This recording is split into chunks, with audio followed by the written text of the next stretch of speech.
Jurisdiction नहीं थी तो लिहाजा मैं कॉस्ट नहीं डाल रहा। ये जुरिस्डिक्शन हो या ना हो, अदालत कॉस्ट डाल सकती। The fact that the court has no jurisdiction to try the suit shall be no bar to exercising the power under subsection 1। फिर सबसेक्शन 2 में where court direct that any caste shall not follow the event, the court shall state its reasons in writing। 8वें number पे ये कि अगर यहाँ ये कहती है कि ये नहीं जानी चाहिए, कॉस्ट इस केस में नहीं डालनी चाहिए, उसे रीजंस देनी चाहिए। हम जब सूट करते थे तो बाज़ औक़ात भूल जाते थे कॉस्ट का पैरा लिखना, तो स्टेनो आता था, वो बताता था सर कॉस्ट आपने नहीं लिखी। क्यों? चूँकि लॉ ने हम के ऊपर ये कहा हुआ है कि आपने cost shall follow the event लिखा है। पहला इंग्रेडिएंट ये है कि कॉस्ट हर सूरत में होनी है।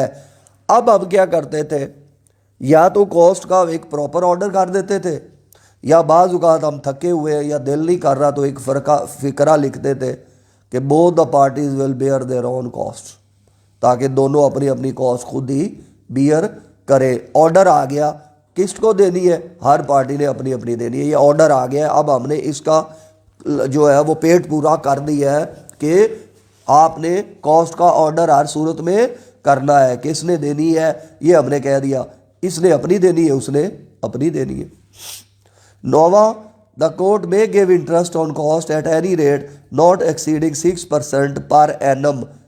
6% पर एनम से ज़्यादा इतना उसका इंटरेस्ट भी डाल सकती है।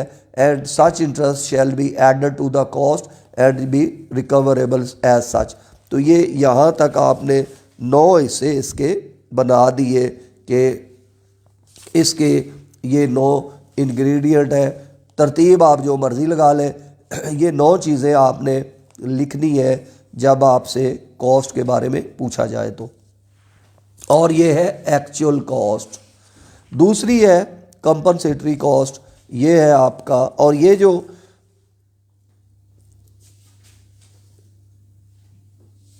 (35A) है, ये है कंपनसेटरी। ये आपका क्वेश्चन नंबर 13।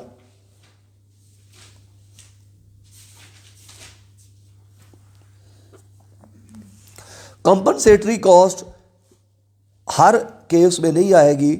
इसके अंदर उन्होंने कहा if in any suit or other proceeding including an execution proceeding, यानी ये सूट और एग्जीक्यूशन प्रोसीडिंग में मिलेगी।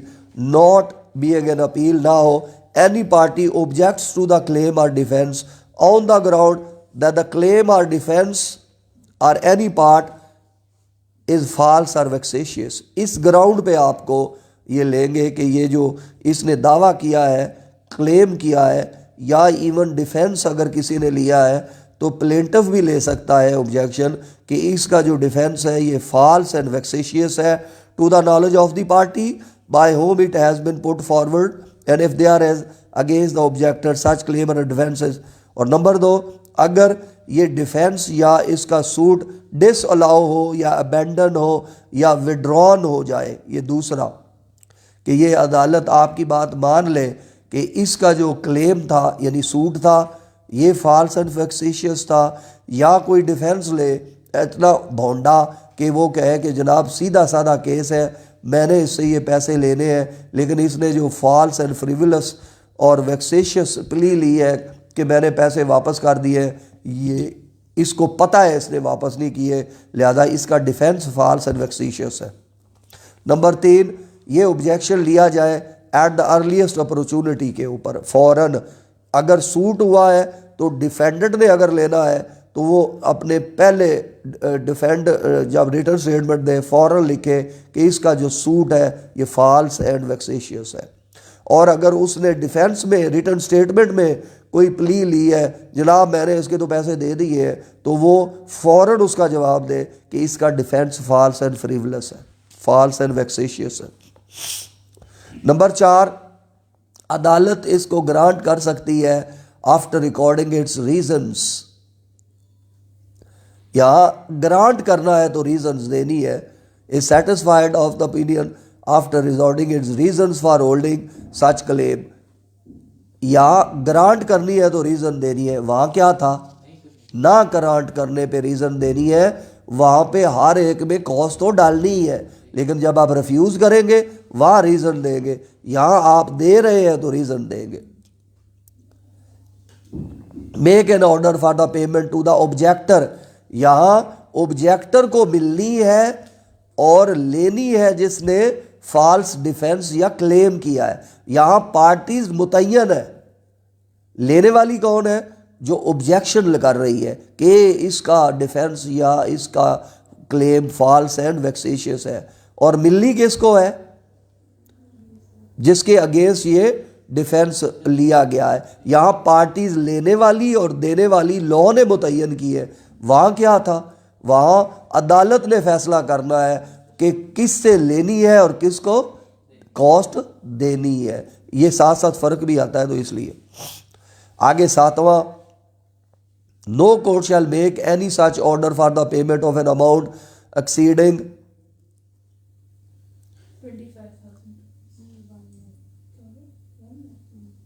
लिखा है 100,000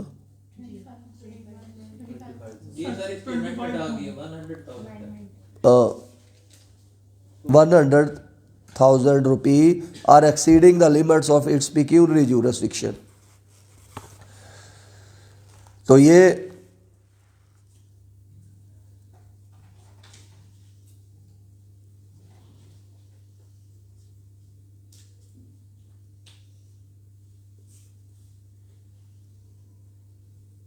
एक लाख तक जो है ना ये हो सकती है। No court shall make an order for the payment of an amount exceeding 1,01,000 or exceeding the limit of pecuniary jurisdiction, जो उसकी पिक्यूनरी ज्यूरिसडिक्शन है। यानी अगर पहले ये था क्योंकि सिविल जज की पिक्यूनरी ज्यूरिसडिक्शन ही 1 लाख होती थी, तो ये उसकी पिक्यूनरी ज्यूरिसडिक्शन तक जाएगा या वो 1 लाख तक ही सिविल जज जाएगा। समझ गए? उधर क्या था? उधर लिमिट नहीं है। क्यों? चूंकि हो सकता है उसके अंदर एक्चुअल कॉस्ट इससे ज़्यादा हो, तो ये भी आगे फ़र्क है कि यहाँ लिमिट मुतय्यन है, वहाँ नहीं। 8वां, provided that the high court may limit the amount which any court or class of court is empowered to award as cost under this section. हाँ, उन्होंने कहा हाई कोर्ट इसमें मुतय्यन कर सकती है, लिमिट कर सकती है। No person against whom an order has been made under this section shall by reason be exempted from any criminal liability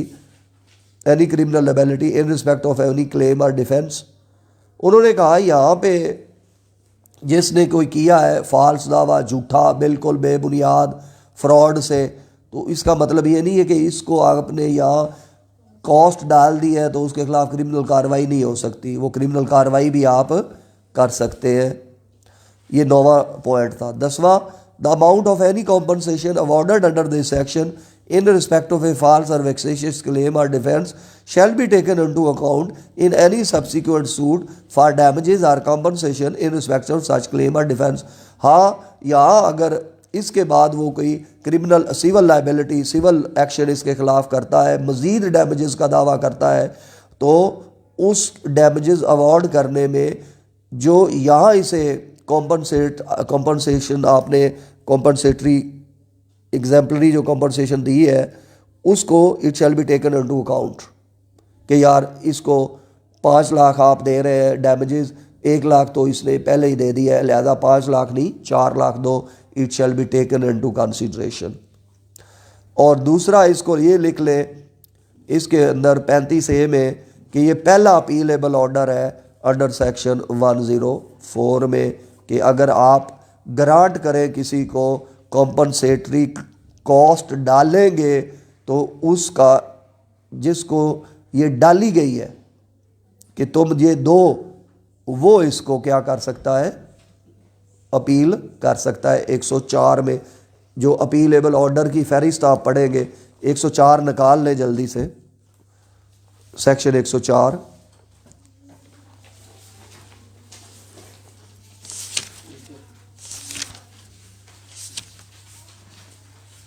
नया पढ़ के कि ये वाले ऑर्डर जो है अपीलेबल है। An appeal shall lie from following orders, इन ऑर्डर्स के ऊपर अपील लाई करेगी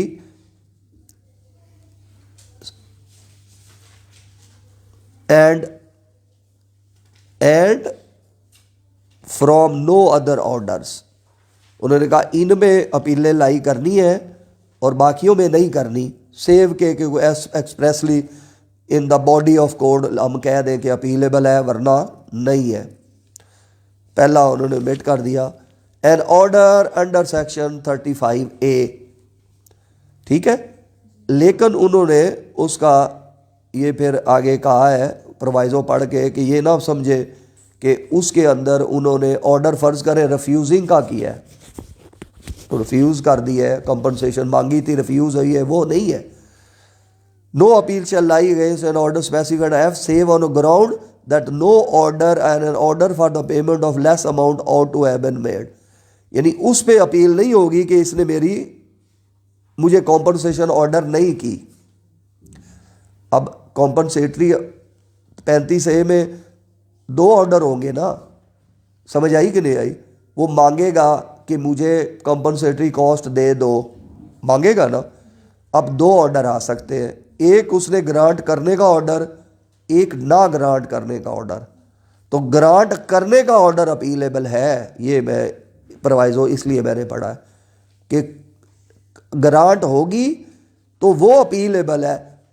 रिफ्यूज़ हो गई है या कम दी गई है उसका नो अपील, ये है इसका मतलब। जो ऑर्डर अपीलेबल नहीं है, आप लॉ देखते हैं, अगर 115 में आपकी कोई रिवीजन की ग्राउंड बनती है तो रिवीजन में जाएगा।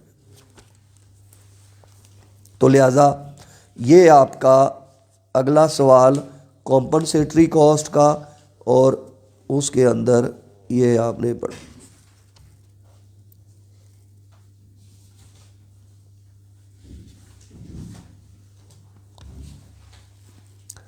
ये जो 25,000 है ना इन सेक्शन 2 सब सेक्शन 2 में उन्होंने किया वर्ड,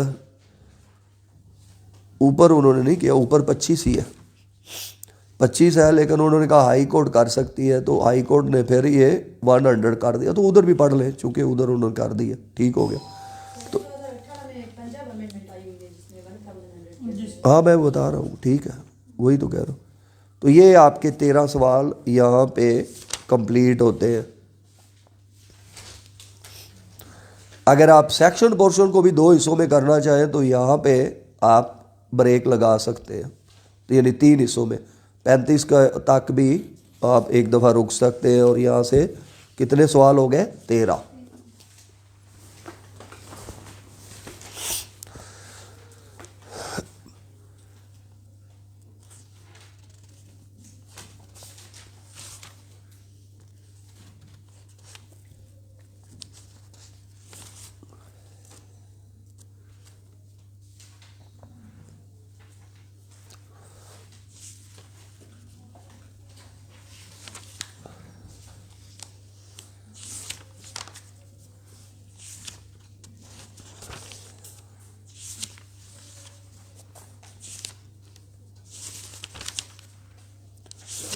एडजस्टमेंट कॉस्ट होती है वो कितने आती है?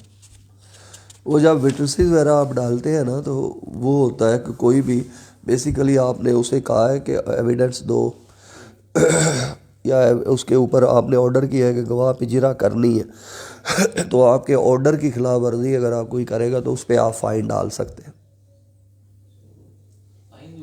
वो आगे आएगा एडजर्नमेंट 16 में, आप जाएंगे ना 17 में, ऑर्डर 17 में एडजर्नमेंट का, तो उसमें आपको लिखेगा कि उधर अगर वो कोई काम नहीं कहता ऑर्डर जो आपको कहा गया है, तो उसके अंदर आप फ़ाइन भी कर सकते हैं और उसका आगे भी फर्दर कर सकते हैं। तो हमने कहा था गवाह लेके आओ या गवाह आगे इसके ऊपर क्रॉस करो, तो वो नहीं कर रहा तो हम फिर उसका खर्चा डाल देते, वो फ़ाइन कॉस्ट वो होती।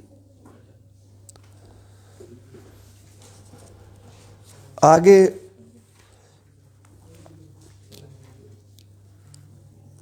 ये 36 के ऊपर है।